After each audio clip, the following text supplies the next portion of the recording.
Hi, everyone. I'm hope everyone's having a great day, and it's the holiday season, so I'm sure a lot of you are very stressed right now, and I understand that. First, I want to say thank you to everyone who came out to my Cineprov show. We're returning in January. More with that as we get closer, but I really want to thank you guys this year for supporting me, and it's been fantastic.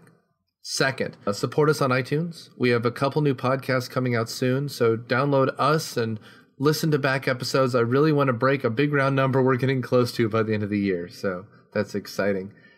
And then in the next year, we have some exciting new things, so stick to the Facebook groups and follow us on Twitter because exciting things are on the way. Well, and without further ado, let's start one of the more controversial Christmas movies, mainly because people like to argue whether or not it's actually a Christmas movie.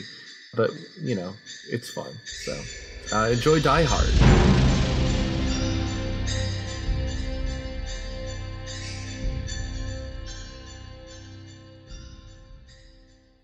Hey guys, are you looking for a new podcast to listen to? Something a little on the geeky side, but lots and lots of fun with some crazy dudes? Well, have I got something for you. It's called the Vitamin Geek Podcast. I'm the host, Corey Keelan, and I'm here with my friends Eric Williams. What's up? Patrick Sykes. Greetings, everyone. And Michael Zippy Miller. Hey there. We're going to talk about all kinds of stuff. Horror movies, science fiction. We love Star Wars. Who doesn't love Star Wars? If you don't like Star Wars, get the hell off of here. Check us out, man. Vitamin Geek Podcast right here on the ESO Network. It's all part of the plan.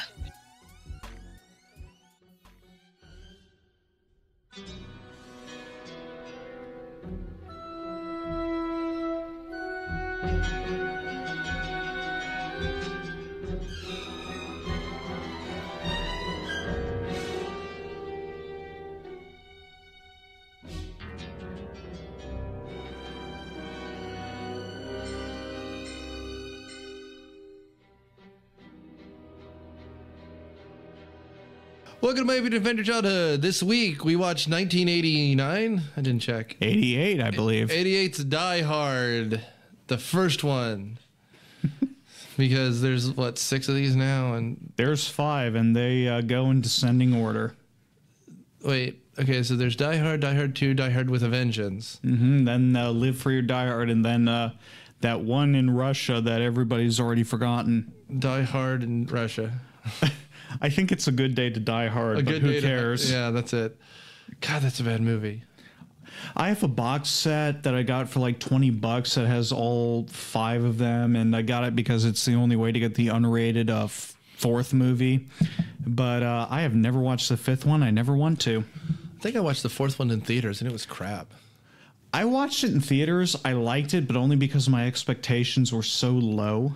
Well, it's hard to have high expectations anymore with these movies. Oh, yeah. Bruce Willis doesn't even show up anymore. No, he doesn't. And he shows up for this one, of course, and so did Alan Rickman and everyone involved. It was a fun movie. This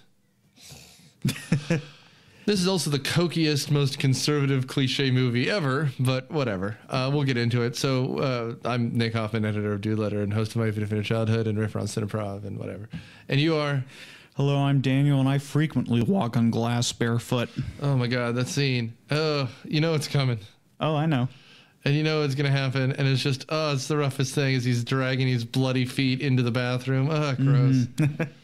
Oh, those were good practical effects. I mean, I actually believe Bruce Willis had cut his feet for the sake of cinema. So much. Was this before or after Moonlighting? I looked it up. It was right in the middle of Moonlighting, and actually he would shoot this at night and then go back during the day to shoot Moonlighting and then come back to shoot Die Hard. Why would you mean they shot this whole movie at night? I never would have guessed. I mean, because he was the biggest thing. Moonlighting was a smash. I'm too young to remember it because this was when I was 2. I've looked up clips at points, and the only thing I remember is Bruce Willis in a scene talking like Dr. Seuss, and that's my only exposure to Moonlighting. That's funny. I mean, because he really is charming as hell in this. Oh, yeah. I mean, and he doesn't do, this is what made him huge, right? Because, Moonlighting was out. But it's really hard in the 80s. It's funny, now we take for granted that good TV means good actors, which means good movies. But back then, like, to make that leap was actually pretty rare. It's still kind of rare. I mean, can you think of anybody who's made that leap from TV to movies? No one that has the ego, right? Because like, you don't get like a Tom Cruise type anymore because they have an ego where they don't do crap projects. But someone like Bryan Cranston can make the leap because he treats acting like a job. Yeah, well, he's been in a whole bunch of stuff even beyond his TV roles. He was already established at that point. So. And again, he's just someone who shows up and does a good job in your movie. Yeah. You know, the only ones I can think of are comedians who can make that jump. You know, your Will Ferrell types, your Adam Sandler types, who I don't care for Adam Sandler anymore, but that's where he started. He was a TV guy. Yeah. SNL back in the day. And such. I mean, even John Lithgow is someone who did everything always, so he's kind of hard to pick. Well, that was even funny because Bruce Willis in Moonlighting was a comedic actor, and here he is being the exact opposite.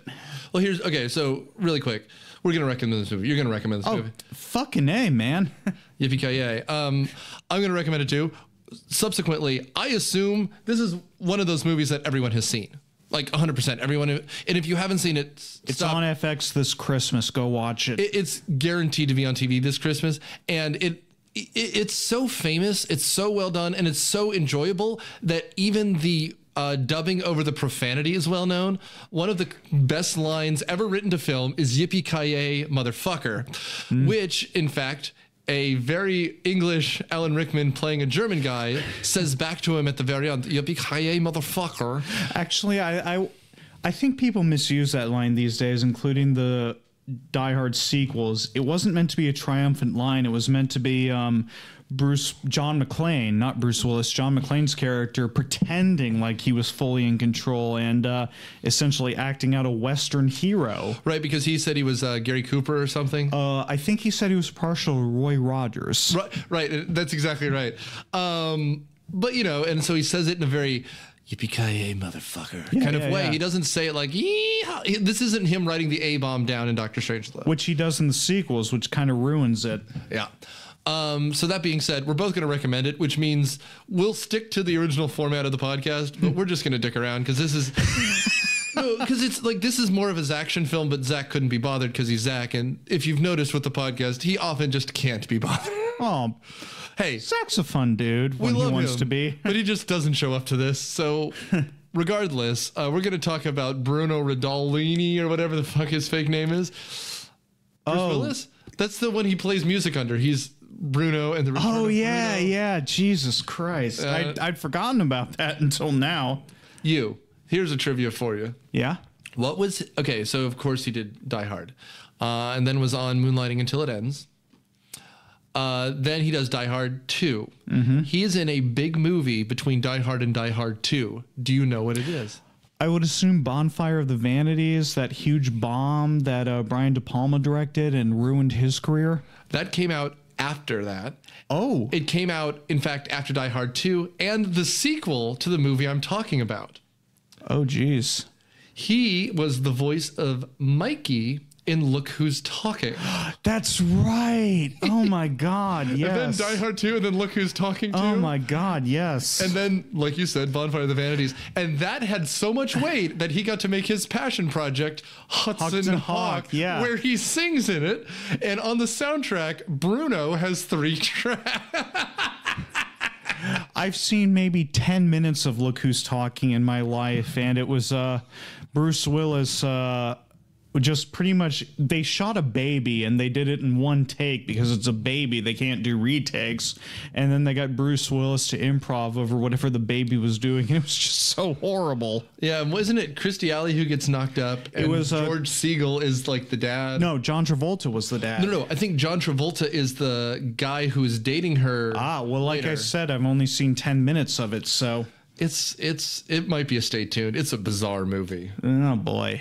But yeah, so Mikey is one of like 12 bald babies and possibly bald Bruce Willis at one point, and Bruce Willis is the voice. I remember on Cartoon Network back in the day, they used to have this thing on Saturdays called Cartoon Theater, and that's where I first saw Wallace and Gromit for the first time. Yeah. But they had this one like very early 3D animated movie. It was like right after Toy Story. Was it Food Fight? No, oh no, this was way back in the day. It had Bruce Willis in it, and it was like, I think they used the Bruno name.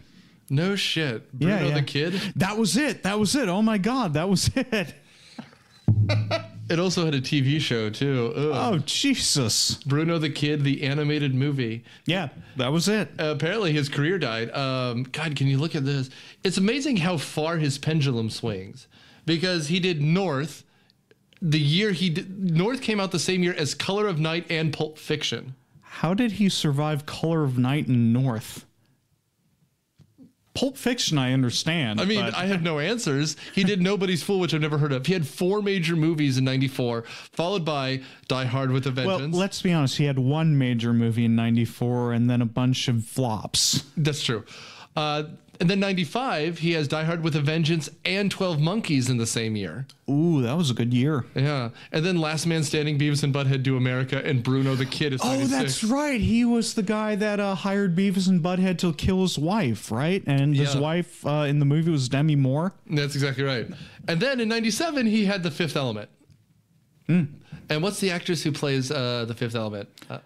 Mila Jovovich. Mila Jovovich. Her character is the beta for 11, right? The woman who can't speak English that has all the powers. And, and then he appears as Bruce Willis on Mad About You. So there.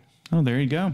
I mean, it's just funny because. Do you remember when Mad About You was halfway regarded as a good TV show? Paul Reiser sure does. Every day he wakes up. And Helen Hunt, who's even got less of a career now than Paul Reiser. The problem is she doesn't try anymore. She can step away. He's desperate for anything. He had a sitcom on NBC that lasted 1 episode. I watched 5 minutes of it while waiting for The Office to come on, and it was a disaster. And Larry David was the guest star, and it's like, what are you doing, Larry David?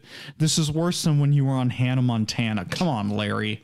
Larry David, man. His last SNL was pretty rough. I didn't watch it. You're not wrong. God, and then his career just keeps going, man. He was in Mercury Rising, The Jackal, Fifth Element, or that's a video game, Armageddon the same year. Well, he got sued by Disney at one point because he quit a movie that they were doing, and then he basically said, I'll do 3 movies for you for way below my salary if you don't sue the hell out of me.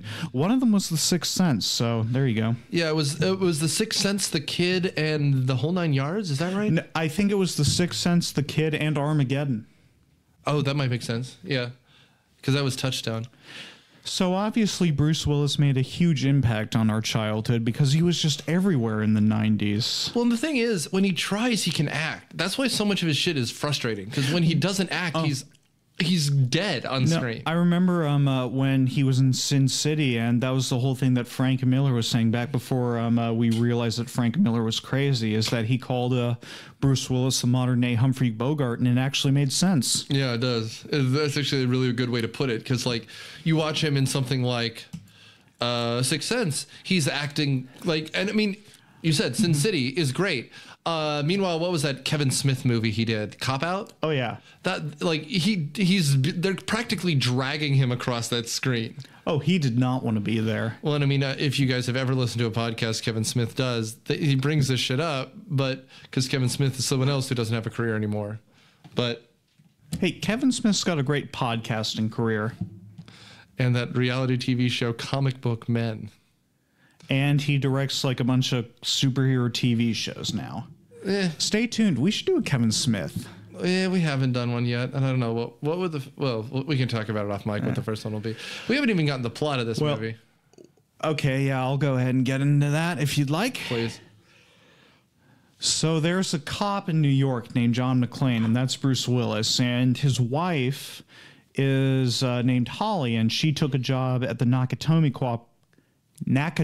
Corporation in California because she thought it would further her career. So she invites John out for a Christmas party that they're doing. While they're at the Christmas party, the Nakatomi building gets invaded by these pseudo-terrorists who actually just want to steal a bunch of bearer bonds from the vault, and John is trapped there. So while they're there, John uses his street New York cop-wise smarts trademark to thwart the terrorist attack. So why this movie works and why it doesn't. We talk about shitty movies all the time. We talk about good movies actually a lot. This one works because you never feel like he's fully in control. It works because of Bruce Willis, frankly. I mean, he always acts, especially in the first act, he's a very scared person who wants nothing more than to get help. And this is a new style of movie. Like, we don't really talk film theory a lot, but since it's Daniel and I guess we can a little bit. This is a kind of movie that had never existed before, and now is ripped off by everyone. Oh, in the 90s, it was always like Speed, for example, is Die Hard on a bus. And Under Siege is Die Hard on a boat. Air Force One is Die Hard on Air Force One. Yeah. I mean, like, and that's what it is. Speed 2 is also Die Hard on a boat. We don't talk about Speed 2. I mean, that is a stay tuned if there's ever been a stay tuned. Oh, Jesus. But I mean, and that's kind of what it is, to the point where even, like, we were talking about it, this is one of the first movies to do Bond better than Bond is doing Bond. Especially at the time, yeah. Because this is, you know, I mean, and we've done all the Bond movies, but like Tim Dalton did 2 of them. One was in this era, right? This is right between License to Kill and Living Daylights. And frankly, this is the better movie. Well, I think what people forget these days, especially the younger folks out there, you goddamn kids, get off my lawn, yeah, is that in the 90s, well, everyone these days, every action star is basically a superhero. Yeah. In a literal sense. I mean, they're all playing Marvel comics, and back in the day, that just was not a thing that happened. It was all these 4 or 5 manly men who would come out with a movie maybe once every 2 years, and that was as big of an event back in the day as the Marvel movies are now. Well, and like the only comparison, the only proxy we really have nowadays, I mean, yes, you're right, is the Marvel movies, but the Marvel movies are about the characters. The closest thing we have nowadays is Tom Cruise, and he's really the only one of these guys who survived the 80s. Like, yeah, pretty much. I mean, and it's because he carries the charisma throughout. Like Schwarzenegger, Stallone, Willis, they have zero charisma outside of their characters, and you can tell when they don't want to do movies. Yeah. I mean, which is why those Expendables movies are a fun idea, and some of them are better than others, but like, it's just getting the old gang back together. Chuck Norris and Jean-Claude Van Damme in those movies are great. Well, I mean, and Jet Li, because they're the people who want to be there. Yeah, they care. And the first one, everyone shows up, and then it's just like, Kelsey Grammer's like, would you like to be a bad guy in an action movie? Fuck yeah, I want to do anything. Hell yeah, I want to work. I need to pay for my top shelf liquor. I mean, he's Fraser Crane to me all the time. Well, I mean, one of the best things about Die Hard is back in the day, this was Bruce Willis when he had just come off a sitcom. So everybody, like, the fact that he could be an action star was a joke. Yeah, no, it's true. Back in the day, and he does it, but he does it by being a very scared man who would act like any of us would in that sort of situation. And like the only thing he's good at is the fake confidence to make it keep going. But other than that, you know, I guess the bravest thing he does is think that his hair looks okay. Yeah, this was back when Bruce Willis had hair. Kind of. It was like all of 6 years or so. But I mean, like, again, I mean, just think of the guys who we were talking about in those movies before. Like, it's Die Hard, but on a blank, right? Yeah. That's the game you can play. Like Wesley Snipes in Passenger 57 or Steven Seagal in Under Siege. Like, same kind of thing. They're just rugged guys with strong jaws. That's all. I mean, JCVD you mentioned, what would his be? Sudden Death? Yeah, probably, or Bloodsport or Hard Target or any one of the... Time Cop. Time Cop's probably the quintessential JCVD. Oh God! But I mean, like the Die Hardest movie is probably. Oh yeah. Or Executive Decision. Oh God. Well, the other thing that really works about this movie, if I can go ahead and change course, is Alan Rickman. This was his first movie, believe it or not. And I know when he passed away, my reaction was, I want to throw a German off a tall office building. But he's actually a very charismatic villain in this. And you're constantly guessing like what his motivations are, especially in the first act, because again, he acts like a traditional terrorist and he's mocking the owner of Nakatomi, but he's not. He's just a dumbass crook. Yeah, I mean, and like the thing is, you're confused because it's Alan Rickman and he's wearing a good suit and he has some clever lines. Oh, what do you think of that bit where he's like basically flirting with Takage, the guy who owns the building, and he's like going, nice suit, it was from this shop in London, and I have to myself. Well, and was it Gaddafi who shot? So yeah, Arafat. Rumor has it Arafat buys his there. Your German accent is so good. No, it's not. It's so good. But yeah, no. That's why you tune into this podcast, for the good German accents. Yeah, right. Yeah, from the I was gonna think. Rumor has it that Arafat buys his there. That was my Werner Herzog shopping for suits. I was watching what's the documentary he has on Netflix, Into the Inferno. Oh, he's got a bunch. Oh no, I mean one he made for Netflix about volcanoes. Oh yeah, Into the Inferno, yeah. And I was just listening to him do his narration. I was like, I would listen to him do a Subway sandwich. The Inferno is the biggest burst of the planet. It reminds the humans that the planet is what is in control.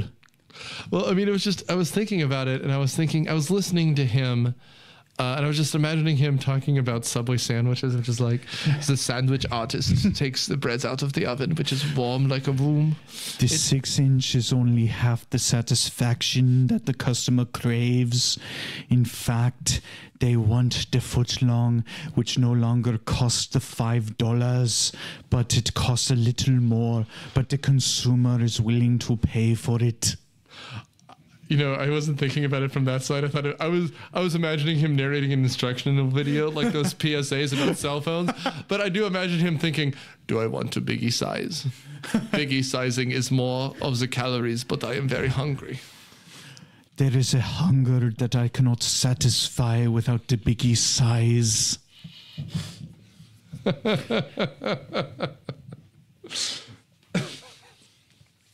All right. So Alan Rickman is playing a German guy. I mean, that's what it kind of boils down to. It's a plot to steal, you know, $680 million of bearer bonds. Something, yeah. Which is hidden by the Nakatomi Corporation. Well, it wasn't hidden, and it just sort of was there. I mean, I think it was based on a novel, which people forget, and I actually read it and own it. I didn't read it. I looked up certain YouTube videos that explained it, and originally it was supposed to be something that they gained through fraudulent means, but in the movie it's just sort of there. Yeah, it doesn't make a lot of sense, but whatever, who cares? That's not why we're here, right? Yeah, exactly. I mean, and it's funny because it's the cliche now, but it's really, we want to get blank, why not get blank? Hell, we have blank, right? I mean, and that's why those all the, I mean, Speed might do it the best where there's a reason. Mm-hmm. But for the most part, Speed's by far the best Die Hard knockoff. Yeah, probably. But I'm just thinking about it. Like, I'm trying to think of why they're doing it in Under Siege. Like in Speed 2, it's because the guy wants revenge, but revenge is fine. Now, I'd like to ask you about the action, directing in this, because this is still considered, and I actually read a list of the top 100 action films recently. It was in some British magazine, sure. not Empire, but the other one. The other one. And Die Hard was like #1. And I'd like to ask you about that, because watching it again, it's like, I kind of get it, because it's all practical effects. It's very quick cutting. It's very frightening when it needs to be. What did you think of all that? I like it because it feels like there's stakes. Yeah. I mean, there are occasionally, like, for example, the first Rambo movie, it feels like there's stakes. But you know, we were talking about Pierce Brosnan as James Bond earlier, because sometimes we just talk about Bond. Who'd have guessed? But, you know, like by The World Is Not Enough, he's just slightly moving his head out of the way while bullets are flying around him. Mm-hmm. There's no threat, none at all. So here, the fact that he crawls across glass, man, like barefoot glass, that feels like there's real stakes. Mm-hmm. It feels like he gets the crap beaten out of him, so you feel invested. That's it. Long and short of it, you feel invested. I also think that the scenes with him with Reginald VelJohnson, I forget the character's name offhand. Powell, yeah. I mean, originally in the film, Powell gets introduced by buying Twinkies at a convenience store, and then they call him to check out Nakatomi Plaza, and a body falls on his car, and that's why he's there. But all that dialogue between him and Bruce Willis was great because it humanized John McClane. Yeah. Well, and he's the only one who listens, right? Like, what's his name? Paul Gleason shows up as the hard apple detective. Oh, and then the FBI shows up that makes Paul Gleason look like a genius. Well, and it's one of these things too, where it's like an 80s conservative movie. Like, the individual's stronger than the cops, the FBI, the government's all wrong. The media's wrong. Yeah. Literally everyone in is wrong except for the individuals. The media is Dickless from Ghostbusters. It is Dickless from Ghostbusters, and he always plays a great asshole. I think he'd be probably pissed off if you ever refer to him as Dickless in public, so don't do that. What's the actor's name? Do you remember? Will Atherton is his name. Oh, that's Will Atherton. Yeah, that's right. And he's good. I mean... No, he's great in this movie. But I mean, like, he shows up at the house, which tells the terrorist, like, who the kids are and stuff. And who and John McClane's wife is, because originally she's going by her maiden name, so they didn't guess. Right. And so we have this whole scenario that's essentially unfolding. Like, I mean, and what is it? It's John McClane happens to be in a back room changing when the terrorists take over, so he has a quick advantage. But his cop sense takes over, and when the guns start flying, he's hiding.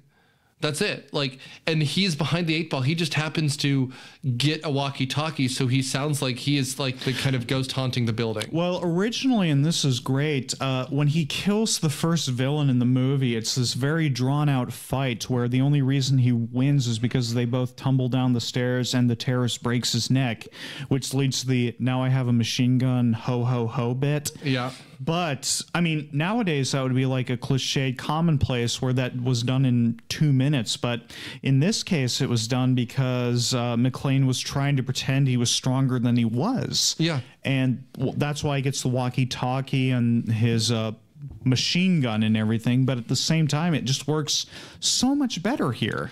Well, and it just shows that he's in charge. And like you said, it's directed in a way where he is slowly gaining control. But it's him acting that he's confident, right? Yeah, yeah. And frankly, the only one he talks to that who kind of understands it is Val Johnson on the ground. Powell. Yeah. What do you think now about that whole backstory where Powell shot a kid who was holding a toy ray gun? I mean, that to me read a lot differently now than it did probably back in the day. Yeah, it's something he has to get over. I don't know. It's something that would have definitely made more of an impact nowadays. That's what I mean. I mean, we've seen where instances like that happen, and it's not... Even with Powell, it's not something that just people get over. Well, and the point of it then is that he needs to get back on the horse and start shooting again. Yeah. Spoiler, that's the ending, basically. Yeah. I also like how there's no resolution, right? Like, what's his name? Atherton wants to be like... No, not Atherton. No, Gleason. Gleason wants to get him to be like, oh, you need to speak for blah, blah, blah. You killed this guy, and you did, you blew up half the building, et cetera, et cetera, et cetera. You have someone to answer for. And then he just walks off into the distance. Oh, yeah, that's right. Well, if I recall correctly, what happens is the Val Johnson's chief tries to place him under arrest, and that one living terrorist, Carl, I think, comes back, and then Val Johnson shoots him. So it was a big interruption thing. And then he just gets him back in that limo, which was been in the basement since the beginning of the movie. Well, with Argyle, I mean, Argyle's the best. Argyle is a great character. That was the kid in Blues Brothers who was trying to shoplift from Ray Charles's store. That's funny. Yeah. Damn kids. And he shoots. Breaks my heart. Oh man, this might be the first director where we do his entire filmography. Well, there's Predator, there's this, Hunt for Red October, Last Action Hero, Die Hard with a Vengeance, 13th Warrior, Thomas Crown Affair. Do we have to do 13th Warrior? He also did the 2002 Rollerball. You want to talk about an unnecessary remake? He did that Sean Connery movie, Medicine Man, too. Wasn't he in prison for a while because he got caught up in that one Private Eye scandal? Oh, yeah, no, he hasn't. He did a movie called Basic in 2003 and then hasn't done anything since, but he's out of prison now. And he has a movie coming out next year. Jesus. Yeah. The announced John McTiernan project. Jeez. Untitled John McTiernan project. Written by Philip Shaw. Well, there you go. That rollerball movie is such a disappointment. I've seen the original. I haven't seen the remake. I remember when the remake was getting advertised and then it came out and then everybody was like, back in the day before Rotten Tomatoes, kids, you really had to depend on word of mouth and the local paper, and they were not good. Well, and you had to have a reviewer you liked. You know, Yeah. I liked the our local paper here is AJC, and then when I was in college, I would read the Inquirer, Cincinnati Inquirer, and the Times if I gave a shit. But the Times report. Who's the guy at the Times? Is it Shales? A.O. Scott? Scott is good, but he can be real pretentious, especially when I just want to watch action. Oh yeah. But you know, I was always an Ebert guy, so Yeah. R.I.P.D. Anyway. He died. I know, but are you suggesting Jeff Bridges and Ryan Reynolds are going to come after him in a very bad way? I don't know. I've read some of his reviews of some Ryan Reynolds movies. He might. That was back in the day when Ryan Reynolds was a joke. I mean, Van Wilder was out, and I've read his review of Van Wilder, and I kind of agree with him. That was a bad movie. To be fair, I've read his review of North, speaking of movies. Oh, yeah, there you go. That's a classic. I hated this movie. Hated this movie. I hated this movie. Hated every audience insulting minute of it, I think. Oh, man. I almost want to do we should do it. We should do it as a reading of a slam poetry if we ever do that. There you go.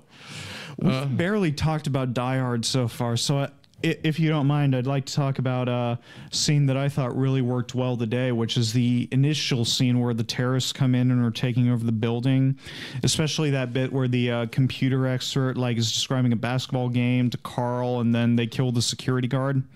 Yeah. You remember that bit. I will say that computer guy is interesting. They dress him up as... Isn't he the only one to live? Yeah, we don't see anything what happens to him, so I think he gets out. He is in the getaway van, and Argyle runs into it, and that's the last I remember him being in. So okay. He's dressed up like the guy with the flip up glasses from a different world. Yeah. But that's who he is. You know, he's the nerdy computer type. He's the one who breaks through 7 of the locks. And it's funny because, again, we know what's happening that no one else does. The FBI and the cops are actually helping the terrorists the whole time. Well, that's how it works at the end of the day, because especially on the ground, the whole theme of this movie is that you need a true grit, which ties back into the whole Western thing, from the people that are actually there, as opposed to the people on the ground who are going to do it by the book, damn it. I mean, this really does create that whole you need to do it by the book cliche, that and Lethal Weapon, I think, which is by the same producer. Silver. Plug for my spinoff there, because Silver crossed over into that. Well, and I mean, this is such a Joel Silver piece. You should almost watch this at 1.5 speed, or 125% speed, because you'll get the amount of cocaine that he must have been taking. And you can tell the moments when they're like, all right, Joel, you can give input here and not here, because it is bloody and it's violent and it's on top, but it still feels like a reasonable amount of blood. And then there's sometimes when they're just boobs for no reason. You know what I miss? Squibs. Yes. I mean, today they have nothing but digital blood that they've clearly put in post, and they do it because they think, oh, well, if we don't do it, then we'll get a certain rating. But, oh, man, squibs, which is like this little makeup effect that simulated a gunshot where blood would fly out, those are great. Well, and when you're watching even old horror movies where it's just a condom filled with corn syrup and red food coloring, it still has weight. The actor knows where he's been shot, and so he reacts, as opposed to a lot of this, or a lot of modern stuff where Stallone has been shot 6 times and there's fake blood everywhere, but he doesn't know where they're going to add it later. So he doesn't really act to that. He lunges back and that's about it. Yeah. Other than that, I mean, there's my favorite scene I just want to throw out there is when Bruce Willis is on the roof, he runs into Alan Rickman, who realizes he doesn't know who I actually am, so he puts on an American accent and pretends to be a guy who just wandered away from the Christmas party.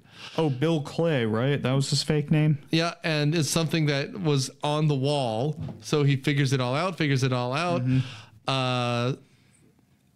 whatever. It's great. He tries to get the drop on McClane, and McClane is just a bit faster. But like you said, it's interesting because these aren't world-class terrorists. They're bank robbers, effectively. Yeah. Which is the joke. Like, it's something that they even mentioned. He goes, all this is just for a bank robbery. All this is just for money. Yeah. Which is... whatever. It's cool. It's very well done. This was back in the day where terrorism was still a thing, but it was pre 9/11, so it was sort of a mild nuisance as opposed to a global threat. That's sort of the mindset you have to have going into this movie. Well, and that's what William Atherton says when he's doing one of his sleazeball reports. He's like, LA can now put itself in the list of the world cities, like Moscow, blah, blah, blah, as we have now been the victim of a major terrorist attack. But no one says terrorism. The press does, right? Again, the press is kind of the bad guys here, which is... Well, Takagi says it when Alan Rickman takes him out to the boardroom and then kills him. He's like, what kind of terrorist are you? Well, that's just it. And then there's this... God, what's his name? Ellis, a sleazeball type. He's like, I'll negotiate with him. I was so glad when Ellis got killed. Yeah. Well, he was like calling Alan Rickman Booby, and I'm like, dude, what the hell? Yeah, man. It's like he's treating it like a negotiation, and he doesn't realize that Rickman holds literally all the cards. Reagan's America. Obviously, the American businessman would be on top. Damn it. Yeah, and that's literally the joke. Yeah. I'm surprised there wasn't coke in this movie. Like literally, someone doesn't Ellis take? Ellis does take a bump of coke. He does take a bump at some point. This also might be the most 80s movie ever done, except for the outfits, who look reasonable. Yeah. It's this in a Hughes movie. This in 16 Candles. Jesus. That's funny. Stay tuned for John Hughes. I mean, that was a little after my childhood, but I think it might cross over into a couple people here. Oh, but even still, like Hughes movies, like Breakfast Club was on TBS all the time. I remember Ferris Bueller being on TBS. Oh yeah, sure. Often. Yeah. Yeah, but I mean, even still, like I learned of him pretty early on, and he's generally the kind of person that my parents weren't uncomfortable watching the movies either. He had a little wheelhouse. Whatever. He doesn't matter anymore. Who, John Hughes? I mean, he's been dead for a while. I still think he matters. Well, fair, but I mean, like his kinds of movies aren't being made the same way anymore. That's true. His movies are still classics. Well, they're not really making Die Hard movies anymore like they did back in the day. It's always it's become comic book movies with superheroes. Well, I was going to say, and the people who aren't are still superheroes, like John Wick, for example. I love especially the first John Wick movie is a really fun movie, but there's never a chance that he's going to be the one hurt. I always thought the hotel that he was staying at had a more interesting backstory than the John Wick character. But I mean, to be fair, it's not unlike this movie where the plot doesn't matter. Yeah. It's just that he is but the problem is that he's the greatest shot ever. Possibly the best movies that are done for action right now are the latter Mission Impossible movies. I mean, like, they're overall competent. They care about their plot. You know what was great recently was Atomic Blonde. That came out this year. Yeah. Great action movie. I think it's better than John Wick, and only because even though Charlize Theron's character was kind of a superhero, there were still stakes in it where that she might not succeed. Yeah, in her mission. I agree, and it's got an aesthetic which I like. An 80s aesthetic, which is rather ironic. It's totally appropriate. I mean, because and I like Theron's look. Because frankly, I mean, and it's the reason I like Keanu Reeves' look. He's not Stallone, where he's so inflated he doesn't look like he can move. Yeah. Both of them look like people, or drive, or like where there's this certain amount of like intensity, but it's not. Still Hollywood people. I mean, they're still better looking than 99% of the people out there, except for us, of course. Oh, yeah, we look better than that. I look exactly like I sound, which is probably 5.5 feet tall and all nose. Anyway, you guys need to see this movie if you haven't, so let's give away the ending. After crawling through glass, he's injured. He's like, but the FBI's on the way and they have gunships, and McClane realizes that there's something weird. Hans Gruber, Rickman's character, who I don't know if we mentioned, kept trying to get to the roof. Why would he go to the roof? Why would he go to the roof? Because it's on fire, literally. Yeah. And Alan Rickman does not need no water. He's going to let that motherfucker burn. He's covered the whole roof in C4 explosive. Right. That was another plot point, which is at one point John McClane ends up with the detonators, but doesn't know what they're for, and Hans Gruber's trying to get them back. Yeah. So he discovered, and the terrorists kind of put all the hostages on the roof. McClane desperately tries to get him off by firing, so the cops think he's the bad guy. Well, originally, and feel free to correct me, I think their idea was that they had asked for getaway helicopters as part of their terrorist attack to take them to the airport, and the FBI was going to ambush them, but Hans Gruber was going to blow up the roof to make it seem like everybody, including him, had been killed so he could escape with the money easily. Right, because the whole idea was you rob a bank, they look for you the rest of your life unless they think you're dead. And he's got bearer bonds, which means whoever's holding the bonds owns them, right? Like it's not like a bank account transfer where you have to use the GoldenEye satellite to erase all records to prove that you never stole it. Right. Which is the stupidest part of that movie. But that's the general idea. So McClane, after rescuing all the people, is desperately trying to get to Gruber, but at this point Gruber realizes who his wife is. And so they have a good old-fashioned standoff. Yep. Right? I mean, that's pretty much it. McClane is down to, he throws his gun away, puts his hands up in a scene that you've now seen 100 times because everyone rips this off. Well, they were ripping it off from old Westerns, really. Oh, no, this is, God, it's not the Few Dollars one, which is the best Western ever made. Is this 310 to Yuma? Whatever. It's a classic scene where essentially he puts his hands up. He has taped to his back another sidearm. He shoots Gruber in the face and the last German guy in the face. His wife falls. Well, he's holding on to his wife's Rolex, which is apparently a year-end award that Nakatomi had given her for her great work throughout the year. So, you know, it's kind of symbolic, I guess, where her hubris was being punished. Yeah. Stay in by your man and stay home, I guess, is the whole point. Reagan's America. Reagan's America. And Gruber's not hitting the head. He's hitting the shoulder or something. At which point, holding on, he slips and falls to his death. To which I believe Gleason says, "I hope that's not one of the hostages." That's right. And that's it. And then you have the romance scene when Willis gets out of the building and he sees Powell and he's like, "Powell?" And he mouths out. That's right. It's a cute scene. They're a cute couple. They win cutest couple. I love Jean Valjean. It's funny that all he's known for is being a cop in everything. Yeah, He's even a jailer in Ghostbusters. Well, this and Family Matters were like his two biggest things, right? Well, and I mean, I think he's in a bunch of stuff where he's just a cop, whatever. But it's just, he's perfect in this role, man. Did you call him Jean Valjean? Because Reginald Valjean. Reginald. Jean Valjean is from Les Mis. Yeah, I was about to say, that's the weirdest Les Mis remake in history. That's really funny. Jean Valjean. Did I do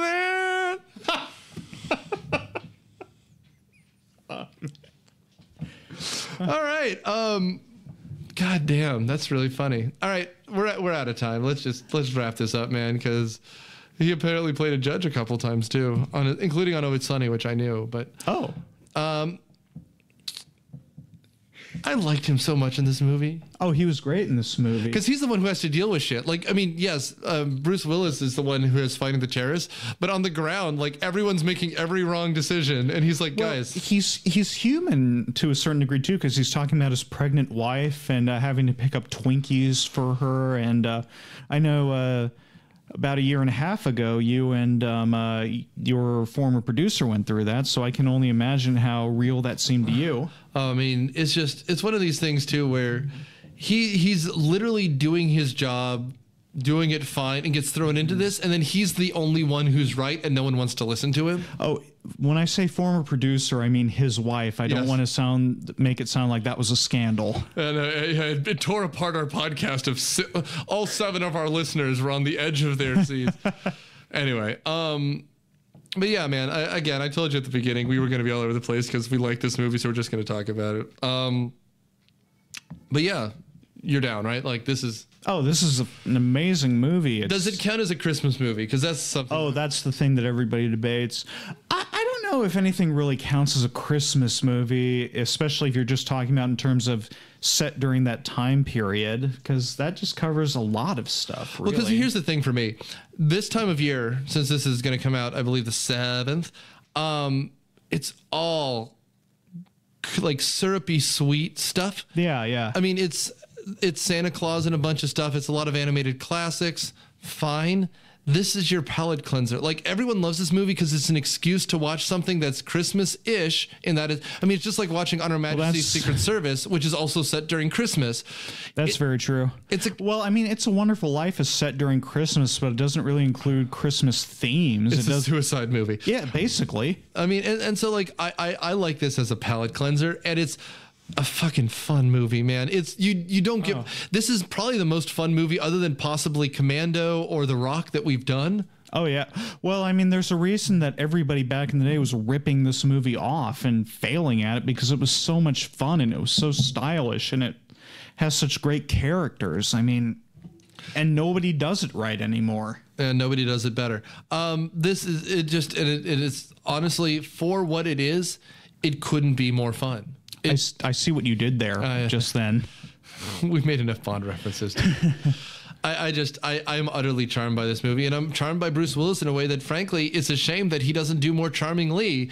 And we have another movie of his coming up on the docket in a few months. And Bruce Willis, and it's just which movie? Do you want to go ahead and spoil that, or? Yeah, because it's coming up far enough in advance that no one will remember. But we're doing The Fifth Element. Oh yeah, that one. That was well, and he gets to be put upon again by people like Chris Tucker, who he just cannot deal with in that movie. Oh man, Rudy Rod. It was Rudy. That DJ. That's a classic character, man. Anyway, but we do get to have a hint for next movie. I guess. Trying to think of how to put this. And if I had thought, I would have let Daniel do some of this. But let me see. We have a Christmas movie coming up, and this one is, I guess, one of the few Christmas movies that we will all agree is a Christmas movie that is also a horror movie, but written by a perennial Christmas movie maker, Chris Columbus. Oh, I know Chris Columbus. Like his namesake, he brings pain, suffering, and disease wherever he goes. I hope this is better. So stay tuned and tune in next week and every future week when we put a piece of your past on trial. Thanks, guys. Oh, the weather outside is frightful, but the fire is so delightful. And since we've no place to go, Myopia Defend Your Childhood is a member of the ESO Network and produced by Dude Letter Podcasting. It is hosted by Nick Hoffmann. It is edited by Nick Hoffmann and Candace Burns. The theme song is Caroline by the Serenaders, and their music is available on Amazon. Please rate and review us on iTunes, Stitcher, or wherever you get your podcast. And tune in next week when we put another little piece of your past on trial. Thanks.